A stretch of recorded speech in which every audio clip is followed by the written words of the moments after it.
Hey, bienvenue sur le journal d'un vampire cassé. Aujourd'hui, j'avais envie de parler de comment on assume ses handicaps. Ça fait maintenant, moi, 4 ans que j'ai pleinement accepté que je suis handicapé. C'est pas facile tous les jours encore. Il y a des fois où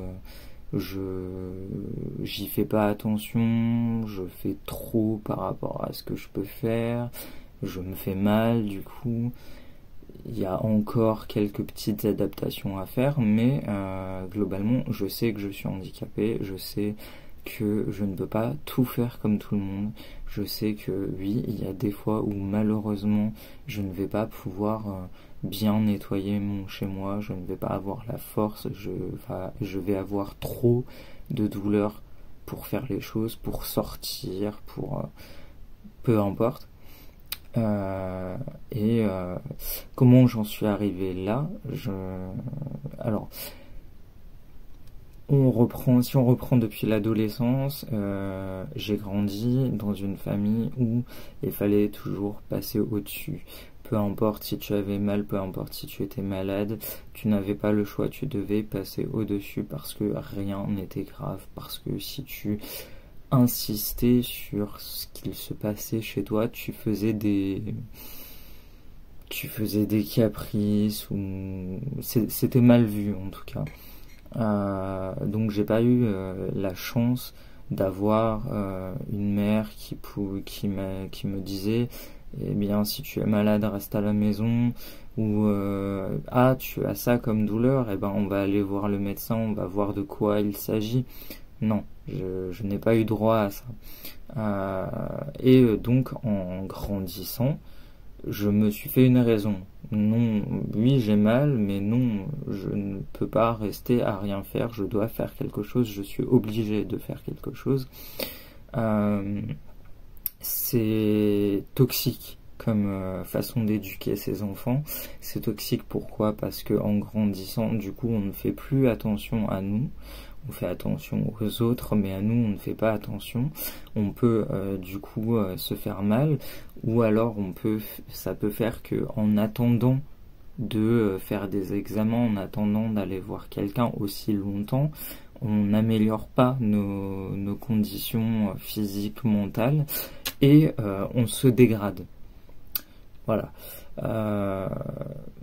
Et pendant des années, je n'ai eu affaire qu'à des personnes comme ça, que ce soit ma famille, que ce soit des ex, que ce soit le personnel soignant aussi. Personne ne m'a aidé à me défaire de cette éducation-là et à me dire non, ce n'est pas normal, il faut que tu consultes, il faut que tu fasses des examens. Et même si on le sait, hein, les examens peuvent durer longtemps, on peut nous en faire beaucoup et il peut ne rien y avoir sur les examens, mais il est important de les faire quand même. Là, le problème, c'est que pendant, allez, on va dire 20 ans de ma vie, j'en ai 29 maintenant, et pendant 20 ans de ma vie, on a juste été, on ne m'a pas aidé. Et après ces 20 ans de vie, je me suis installé avec ma compagne actuelle, donc ça fait 8 ans qu'on est installés ensemble et ça fait 1 an et demi, 2 ans qu'on est fiancés. Moi et la temporalité, on est complètement nuls là-dessus. C'est elle qui m'a progressivement sorti de ce qu'on m'avait appris. M'a obligé à, quand j'étais malade, ne pas me lever et la laisser faire les choses à ma place. C'est progressivement comme ça que je me suis déconstruit. Puis j'ai rencontré un ami qui a pas mal de handicap, qui m'a aussi dit non mais écoute, tu as mal là, tu es comme ci, tu es comme ça, tu es handicapé. Ce n'est pas parce que on ne trouve rien sur les examens, ce n'est pas parce qu'on t'a répété en boucle pendant ta jeunesse qu'il fallait juste bouger le cul, que tu n'es pas handicapé. Et ça m'a fait le plus grand bien en fait de discuter avec lui, de démêler un peu tout ça et de me dire mais oui, mais effectivement en fait je suis handicapé, j'ai mal, je ne peux pas sortir quand je veux, je ne peux pas faire le ménage quand je veux, il y a des jours où je n'ai même pas la force d'avoir des interactions sociales tellement je suis épuisé, tellement j'ai mal. Oui, je suis handicapé. Et j'ai conscience que si je n'avais pas eu un entourage comme ça autour de moi pour me mettre le nez dedans et me dire non, tu arrêtes tes conneries maintenant, tu es handicapé, je m'en serais certainement pas rendu compte par moi-même, j'aurais continué à me faire mal involontairement. J'ai fait pendant... en arrivant, en venant habiter avec ma compagne, j'ai cherché du travail et tous les travails que j'ai pu faire ne m'ont apporté que de la souffrance.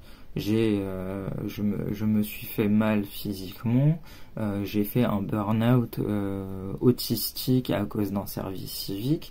Et à partir de ce moment-là, une fois que j'ai quitté mon service civique, je me suis dit, bon ok, après on est arrivé, on était en plein Covid, donc ça a été facile de me dire, bon maintenant ça suffit tes conneries, tu te poses et tu arrêtes de te faire du mal. Et voilà. Tout ce que je voulais dire là-dedans, c'est que oui, c'est pas facile de s'écouter soi-même, surtout quand on n'a pas un entourage bienveillant pour le faire. Et j'envoie beaucoup de courage et beaucoup de force aux personnes qui n'ont pas cet entourage-là pour les aider, pour les protéger. Et j'espère qu'un jour, vous pourrez vous stopper, vous pourrez vous dire, non mais là, il y a un problème, et faire les choses qu'il faut pour améliorer votre santé. Moi, depuis que je sais tout ça, j'ai accepté le fait de devoir prendre une canne pour me déplacer dehors. J'ai accepté le fait que oui, il allait falloir faire je ne sais pas combien d'examens pour trouver ce qu'il y avait. J'ai accepté le fait que bah, malheureusement, non, je ne peux pas être sociable tout le temps, je ne peux pas sortir comme je veux. Parce que oui, je suis handicapé et j'ai accepté le fait de, oui, utiliser un fauteuil quand je ne peux vraiment pas et que j'ai des obligations parce que ben je ne peux vraiment pas. Voilà. J'espère que du coup ma vidéo vous aura aidé et je vous fais des bisous et à la prochaine fois sur le journal d'un vampire casé.